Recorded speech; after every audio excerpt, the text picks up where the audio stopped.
Hello everyone, welcome to my YouTube channel T Star Study Point. आज हम लोग संधि के बारे में पढ़ेंगे। ये हिंदी में एकदम मस्त इससे रिलेटेड क्वेश्चन आते हैं और मैं आपको ऐसे ट्रिक में बताऊंगी कि आपको विस्तार से जानने की ज़रूरत नहीं है। ट्रिक वाइज ही आप कर सकते हैं क्योंकि एग्ज़ाम में अब ज़्यादा दिन नहीं है। ठीक है, संधि को समझिए। संधि है क्या? संधि का शाब्दिक अर्थ मेल होता है। ठीक है, दो निकटवर्ती वर्णों के परस्पर मेल से जो विकार, यहाँ पे ध्यान दीजिए, वर्णों के, ठीक है, शब्दों के नहीं, वर्णों के मेल से जो विकार उत्पन्न होता है या परिवर्तन होता है उसे क्या कहते हैं?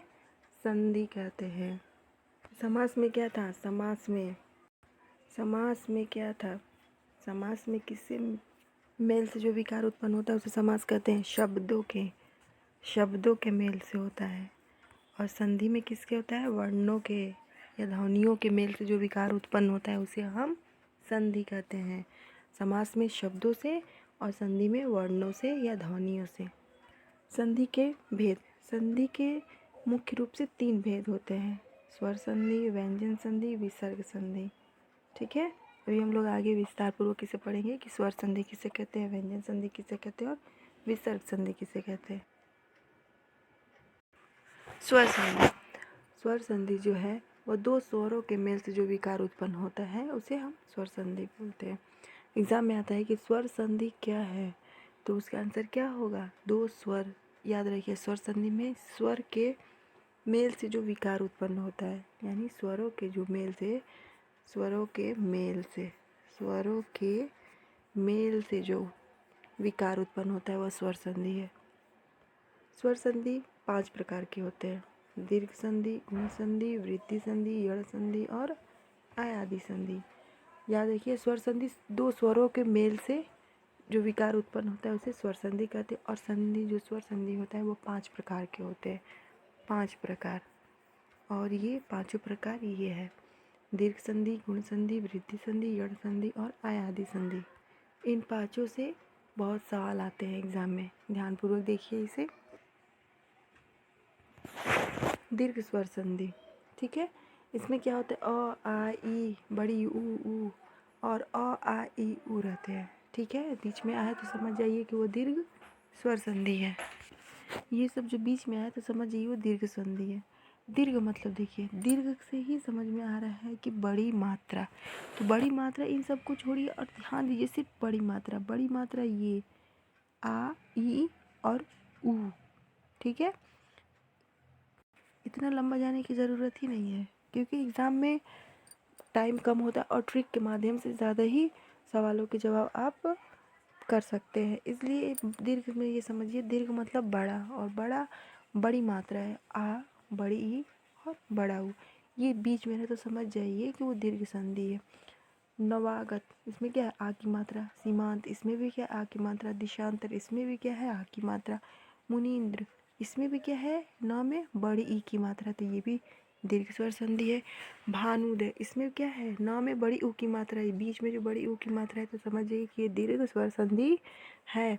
वधूपा, वधूपकार, ये भी इसमें है। वधुर्मी, लघुर्मी, देखिए इसमें क्या है? छोटी ऊ की मात्रा, तो ये क्या है? ये दीर्घ स्वर संधि नहीं है। अगर बड़ी ऊ की मात्रा होता तो होता, यानी इन सबों में ये दीर्घ स्वर संधि लघुर्मी नहीं है और बाकी सब है।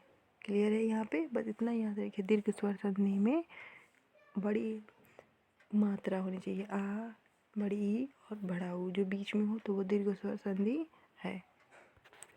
गुण स्वर संधि, ठीक है, गुण स्वर संधि के बीच में अ आ ई मिल करके ये सब बनाते हैं, तो इन सब चीज़ों को जो है ध्यान नहीं देना है। ठीक है, ट्रिक से पढ़िए। ए रहे, ओ रहे और अर रहे, जो बीच में ये आए ए ओ अर, तो समझ जाइए कि गुण स्वर संधि है। जैसे राकेश, राकेश में ए आया, राजऋषि में अर आया, महेंद्र में ए आया, महेश में ए आया, सत्येंद्र में ए आया, परमेश्वर में ए आया, महोदय में ओ आया। ये सब क्या है? गुण स्वर संधि के एग्जाम्पल है। बस इतना याद रखिए, ए ओ आ अर रहे बीच में तो वो गुण स्वर संधि है। गुण स्वर संधि समझ में आ गया?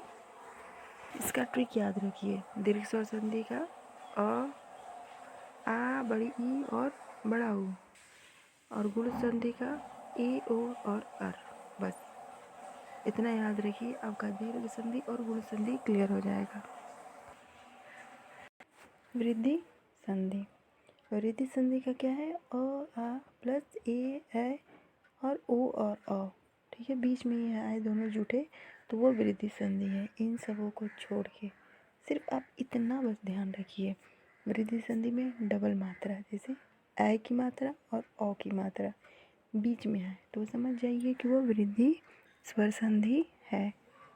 देखिए यहाँ पे एग्जाम्पल में महोदय, ओ आया, महेश्वरी, ये क्या है?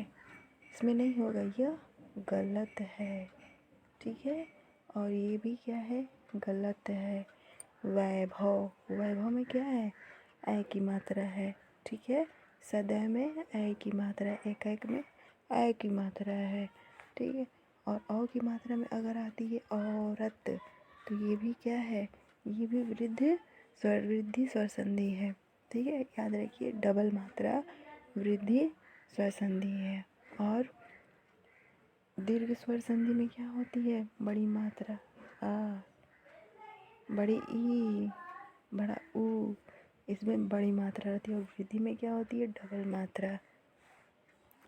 यड़ स्वर संधि, यड़ स्वर संधि में ये सब आते हैं, ठीक है। ये ई ऊ ये आते हैं, लेकिन मैं ये कहती हूँ कि ये जो नियम है ये बहुत ही बड़ा है, इसलिए आप लोग सिर्फ य व र, जिसके बीच में य व र आए या कोई अधूरा शब्द है, ठीक है, य व र है या कोई अधूरा शब्द है तो समझ जाइए कि वो यड़ स्वर संधि है। जैसे कि अत्यधिक, आधा तो आया, ये अधूरा। अत्याचार, आधा आया, ये अधूरा है। आधा ये वो आए, यह भी आया, इसमें प्रत्येक आधा अधूरा आया और यह आया। न्यून, आधा आया और वह है। यहाँ देखिए अन्वित, अन्वित में क्या है? आधा ना है, अधूरा शब्द और वो है तो क्या है? यह संधि है। बस ये य व र को याद रखिए, और कोई ना कोई अधूरा शब्द उसमें होता है, अधूरा, तो अधूरापन को याद रखिए और य व र को याद रखिए। ये क्या है? यड़ स्वर संधि है। वृद्धि स्वर संधि का ट्रिक क्या है? ए और डबल मात्रा, और यड़ संधि का य व र या कोई अधूरा शब्द, ठीक है। अयादी स्वर संधि। अयादी स्वर संधि में क्या होता है? आय, आय, अवी, औ, आओ, अवी। आय से आय बनता है, आय से आई बनता है, अ से आओ बनता है, अ से अवी बनता है, और अभी से आवी और औ, ठीक है। ये जो बीच में आए तो समझ जाइए कि वो अयादी स्वर संधि है। लेकिन इन सब को छोड़िए, जिससे बनता है बस उसको याद रखिए, यानी आए, आओ और अभी को, ये जो इसके बीच शब्दों के बीच में आए वो समझ जाइए कि वो अयादी स्वर संधि है। जैसे पावक, औ है, भाविनी में अवी है, गायिका में आई है, नयन में अय है, ठीक है। पर इन सब चीज़ों को याद रखिए तो आपका अयादी स्वर संधि क्लियर हो जाएगा। शयन में देखिए अ है, गायक में आय है, भवन में औ है, गायन में आय है, पावक में आय है, नायक में आय है। ये सब क्या है? ये सब अयादी स्वर संधि है। अयादी स्वर संधि में क्या होता है कि ये जो ट्रिक है, औ, आय, अभी, ये सब याद करना है, ठीक है। और मेरे चैनल को सब्सक्राइब ज़रूर करें ऐसे ही एजुकेशनल वीडियो के लिए, और हाँ, बेल आइकन को ज़रूर दबाएं। चलते हैं नेक्स्ट। व्यंजन स्वर संधि, ठीक है। किसी स्वर या व्यंजन के आने से उस व्यंजन में, याद रखिए, उस व्यंजन में जो परिवर्तन होता है उसे व्यंजन संधि कहते हैं, ठीक है।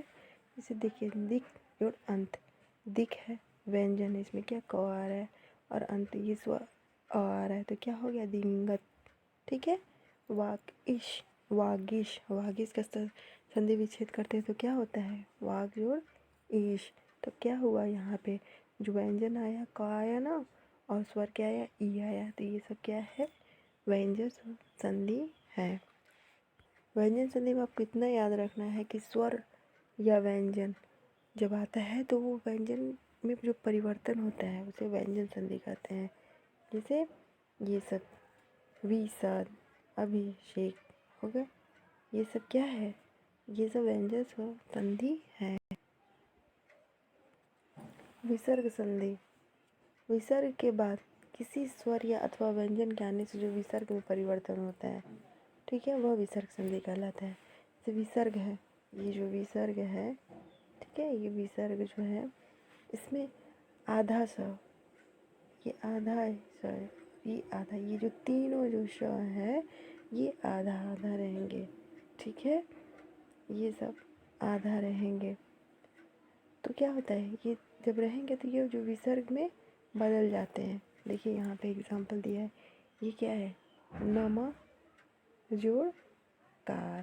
तो क्या हो गया, ये जो विसर्ग है ये किस में बदल गया, आधा स में। तो क्या हो गया, नमस्कार।